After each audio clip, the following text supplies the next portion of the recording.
धनिया एक छोटे से गांव में अपने परिवार के साथ रहता था।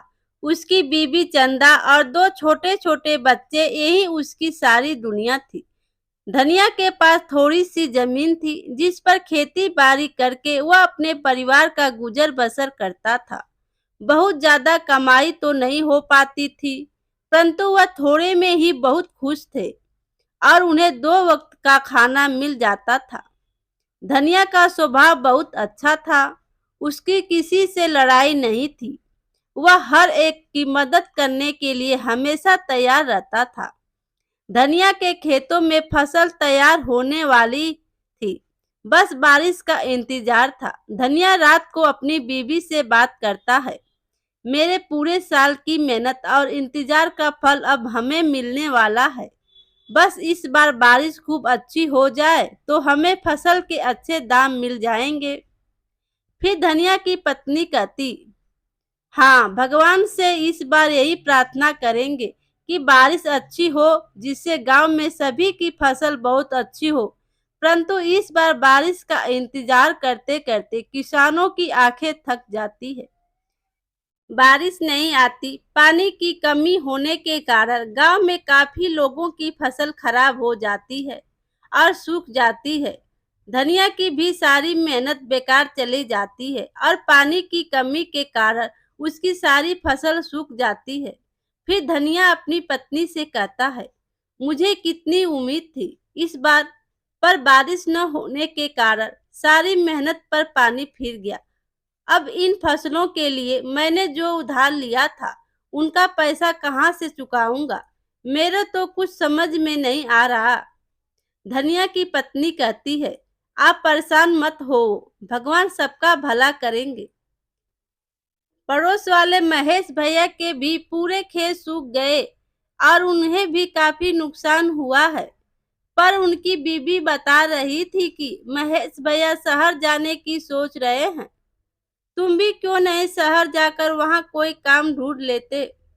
थोड़ा टाइम वहाँ काम करने पर कुछ पैसा जुड़ जाएंगे, तब वापस आकर कर्जा चुका देना। फिर धनिया कहता है, हाँ, मेरे सामने अब दो ही रास्ते हैं। या तो मैं शहर जाकर कुछ काम करो और थोड़े पैसे जोड़कर अपना कर्ज चुका दूं, या फिर मैं अपनी जमीन बेच दूं। परंतु इस जमीन को मैं बेचना नहीं चाहता। एक यही तो है हमारे जीने का सहारा। दोनों पति पत्नी बातचीत करने के बाद यह तय करते हैं, धनिया कुछ दिन शहर जाकर काम करेगा। धनिया जाने की तैयारी करने लगता है। फिर धनिया कहता है, देखो चंदा, मैं गांव से खाली हाथ जा रहा हूँ। वहीं जाकर पता चलेगा कि शहर में कुछ काम मिलता भी है या नहीं। यदि मुझे कुछ अच्छा काम मिल गया तो पैसे इकट्ठे होते ही मैं एक बार गांव का चक्कर लगा लूंगा और तुम्हें कुछ पैसे खर्चे के लिए दे जाऊंगा। फिर धनिया की पत्नी कहती है, आप निश्चिंत होकर वहां काम कीजिएगा और कर्ज चुकाने के लिए पैसे जोड़िएगा।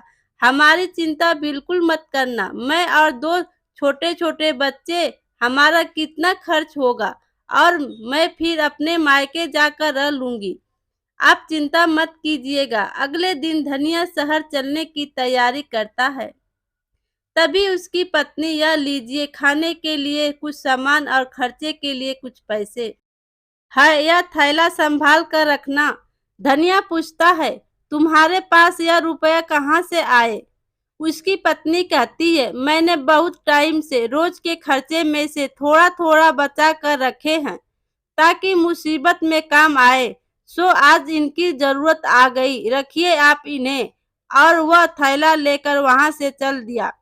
वहां पहुंचकर सारा दिन धक्के खाने के बाद भी उसे कोई काम नहीं मिलता।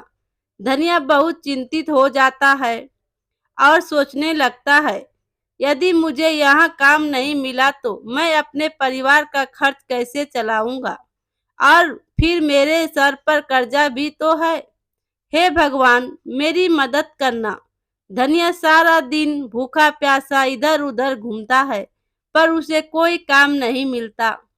आखिर में वह निराश होकर वह एक पार्क के किनारे पेड़ के पास बैठ जाता है। तभी दो जेब कतरे उसे देख रहे थे। फिर दोनों जेब कतरे आपस में बात करते हैं।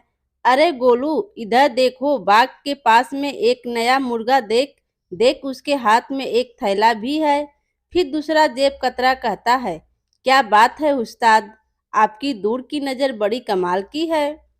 फिर कहता है, अरे चुप कर, जो मैं बोलता हूँ वो ध्यान से सुन। देख, 3 दिन से कोई मुर्गा हाथ नहीं लगा है, इसलिए आज इसे ऐसे नहीं जाने देना है, समझ गया।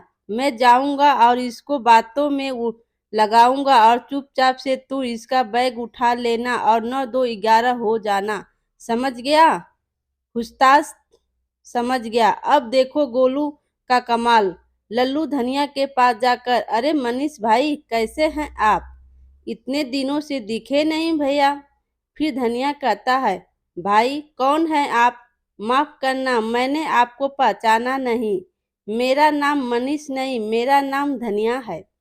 फिर लल्लू जेब कतरा कहता है, अरे यही तो मैं सोचूं, मैं नाम भूल रहा हूँ, आपको इतने दिनों बाद मिले हो, कैसे पहचानोगे आप, कैसे हो आप। अरे भाई, मैं शहर में नया अनजान हूँ, अगर आप मुझे जानते हैं तो कोई काम दिलवा दीजिए। इतनी देर में गोलू चुपचाप से धनिया का थैला चुरा लेता है और वहां से भाग जाता है। फिर गोलू जेब कतरा कहता है, अच्छा अच्छा ठीक है, गलती हो गई कुछ पहचानने में, और वहां से चला जाता है। फिर धनिया कहता, अजीब लोग हैं, शहर के पहले खुद ही जान पहचान की, बाद में ऐसे ही निकल गए। फिर धनिया, हे भगवान, मेरा थैला कहाँ गया, कहाँ गया मेरा थैला, किसी ने मेरा थैला चुरा लिया। वह मन ही मन भगवान से प्रार्थना करने लगता है कि वह उसकी मदद करे। तभी धनिया को एक व्यक्ति की चिल्लाने की आवाज आती है। बचाओ, वह व्यक्ति मदद के लिए चिल्ला रहा था। बचाओ। धनिया आसपास नजर घुमाता है तो उसे एक अधेड़ उम्र का व्यक्ति दर्द से कराहता हुआ सड़क के किनारे गिरा दिखता है। वहां आसपास मदद के लिए कोई नहीं था। जो 2 4 लोग वहां से निकल भी रहे थे, उनमें से किसी व्यक्ति ने उसकी मदद करने के लिए कोई हमदर्दी नहीं दिखाई। धनिया उस व्यक्ति के पास जाता है और पूछता है, अरे आपको क्या हो गया, आप ऐसे क्यों गिर गए हैं। वह व्यक्ति कुछ ज्यादा नहीं बोल पाता, बस दर्द से चिल्लाता रहता है। धनिया को कुछ नहीं सूझता। वह जल्दी से रिक्शा रोककर किसी तरह उस व्यक्ति को उठाकर उसमें डालता है और हॉस्पिटल की तरफ चलने को कहता है। धनिया उस व्यक्ति को हॉस्पिटल में ले जाकर डॉक्टर को देखने के लिए कहता है। डॉक्टर बताते हैं, इन्हें हार्ट अटैक आया है, हमें तुरंत ही उनका इलाज शुरू करना पड़ेगा। आप इनके रिश्तेदार हैं। धनिया कहता, जी नहीं, मैं तो इन्हें जानता तक नहीं। मैं सड़क किनारे बैठा था, तभी वहां मैंने इन्हें गिरा हुआ पाया, इसलिए मैंने तुरंत इन्हें हॉस्पिटल ले आया। डॉक्टर बोलते हैं आपको तुरंत कुछ पैसे जमा करवाने होंगे।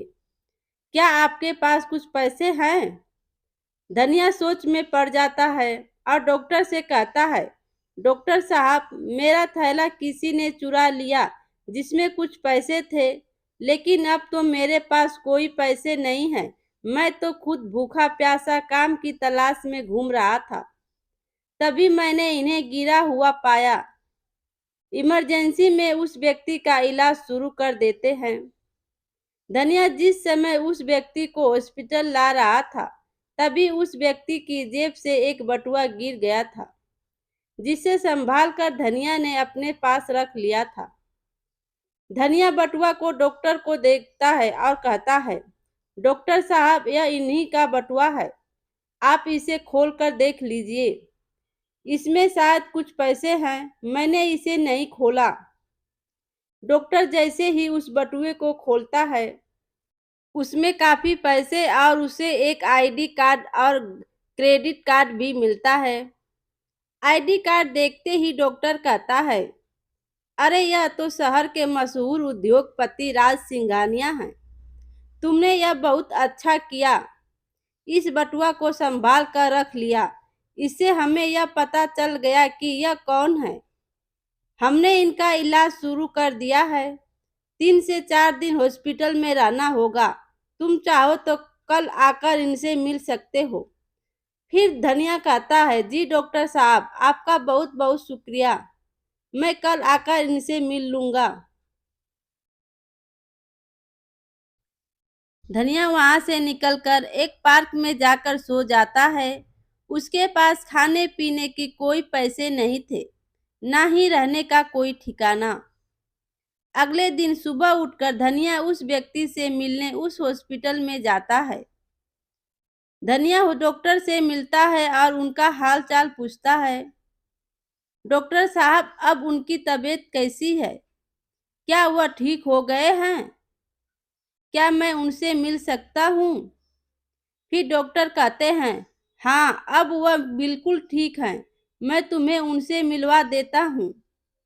डॉक्टर धनिया को लेकर मिस्टर राज सिंघानिया के रूम में जाते हैं। फिर डॉक्टर साहब कहते हैं, मिस्टर सिंघानिया, ये वही व्यक्ति हैं जिसने कल आपकी जान बचाई। यदि यह कल आपको हॉस्पिटल समय पर ना लेकर आते तो आपकी जान को खतरा था, और इन्होंने ही आपका बटुआ संभाल कर हमें दिया, जिससे हमें पता चला कि आप कौन हैं। फिर सिंघानिया साहब कहते हैं, अरे भाई, आपका बहुत बहुत शुक्रिया। कल आप मेरी मदद ना करते तो शायद आज मैं जिंदा ना होता। आप एक नेक इंसान होने के साथ साथ ईमानदार भी हैं, वरना शहर में किसी के हाथ बटुआ लगे तो वह कहाँ वापस करता है।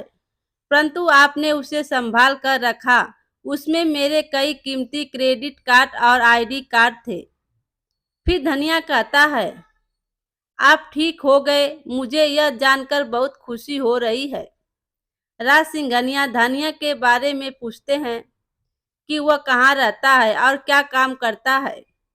फिर धनिया बताता है कि जी, मैं तो गांव में रहता हूँ और उसी दिन काम की तलाश में शहर आया था, परंतु पूरा दिन धक्के खाने के बाद मुझे यहाँ कोई काम नहीं मिला। फिर थक हार कर निराश होकर मैं एक पार्क में पेड़ के नीचे बैठ गया, जहाँ मैंने आपको गिरा हुआ पाया था। उसकी सारी बातें सुनकर मिस्टर सिंघानिया बहुत हैरान होते हैं कि वह व्यक्ति इतनी परेशानी में था, फिर भी वह उनकी मदद की। यह एक बहुत अच्छे इंसान की पहचान है। अब देखो धनिया, कल मेरी छुट्टी हो जाएगी और तुम इसी समय यहाँ आ जाना। मेरी हॉस्पिटल से छुट्टी होगी और तुम मेरे घर चलना। मैं तुम्हें काम दूंगा। धनिया फिर कहता है, जी आपका बहुत बहुत शुक्रिया। मैं कल ही समय पर यहाँ पहुँच जाऊंगा। अगले दिन धनिया हॉस्पिटल पहुँच जाता है और राज सिंघानिया के साथ उनके घर चल पड़ता है।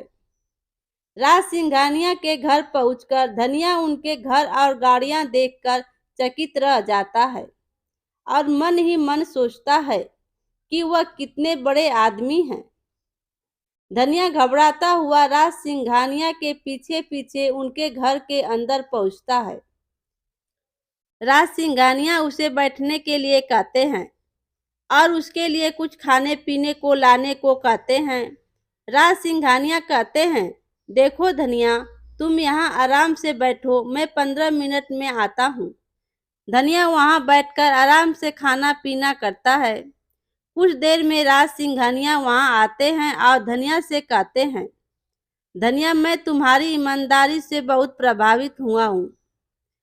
हाँ, शहर में थोड़ा दूर मेरी बहुत बड़ी फैक्ट्री है, जहाँ खेतों में काम आने वाले बीज और खेती बाड़ी में काम आने वाले सामान का उत्पादन होता है। हमारा सामान बहुत दूर दूर तक बहुत से शहरों और छोटे छोटे गांवों में जाता है। मुझे एक ऐसे व्यक्ति की तलाश है जो इन सब चीज़ों की जानकारी रखता हो और जो ईमानदार हो, जो ईमानदारी से काम को संभाल सके। क्या तुम मेरी फैक्ट्री में काम करोगे? फिर धनिया कहता है, जी, खेती बाड़ी के बारे में तो मैं बहुत जानता हूँ। गांव में यही काम तो किया करता था। बीज और खाद की तो मुझे काफी पहचान है। बाकी जैसे आप बताएंगे मैं वैसा काम कर लूँगा। राज सिंघानिया कहते हैं, तो ठीक है, तुम मेरी गाड़ी से फैक्ट्री चले जाओ, वहाँ का मैनेजर तुम्हें सारा काम समझा देगा। और रहने खाने पीने की चिंता मत करना, वहीं पर पास में तुम्हें एक घर मिल जाएगा। यदि तुम चाहो तो अपने परिवार को भी यहाँ बुला सकते हो। तुम्हारे बच्चों का स्कूल का एडमिशन और फीस सब मैं करवा दूंगा। धनिया यह सब सुनकर बहुत हैरान और खुश हो जाता है। धनिया कहता है, आपका शुक्रिया मैं अदा कैसे करूं? आपने तो मेरी सारी परेशानी ही हल कर दी। आपको मैं शिकायत का कोई मौका नहीं दूंगा। पूरी ईमानदारी से मैं अपना काम करूंगा। राज सिंघानिया कहते हैं, शुक्रिया तो मुझे तुम्हारा अदा करना चाहिए। तुम्हारा बहुत बड़ा एहसान है मुझ पर, जो मैं कभी चुका नहीं पाऊंगा। यह सब तो कुछ भी नहीं। यदि तुम्हें किसी भी चीज की जरूरत हो तो तुम मुझे बेझिझक कर सकते हो। राज सिंघानिया कुछ पैसे धनिया को देते हैं और उससे कहते हैं कि गांव में जाकर वह अपना कर्जा चुका दे और अपने परिवार को लेकर यहाँ आ जाए। धनिया पैसा लेकर खुशी खुशी अपने गांव की तरफ रवाना हो जाता है और वहां जाकर अपना कर्जा चुकाकर अपने परिवार समेत वापस शहर आ जाता है और राज सिंघानिया की फैक्ट्री में काम करना शुरू कर देता है। धनिया ने बिना किसी स्वार्थ और लालच के राज सिंघानिया की सहायता की, इसलिए भगवान ने भी उसकी सुनी और मदद करी। अब धनिया की सारी समस्या खत्म हो चुकी थी और वह खुशी खुशी शहर में रहने लगा था। मेरे प्यारे दोस्तों, कहानी अच्छी लगी हो तो लाइक कीजिए और अपने दोस्तों में शेयर कीजिए और चैनल पर नए हो तो चैनल को सब्सक्राइब कीजिए। Thank you.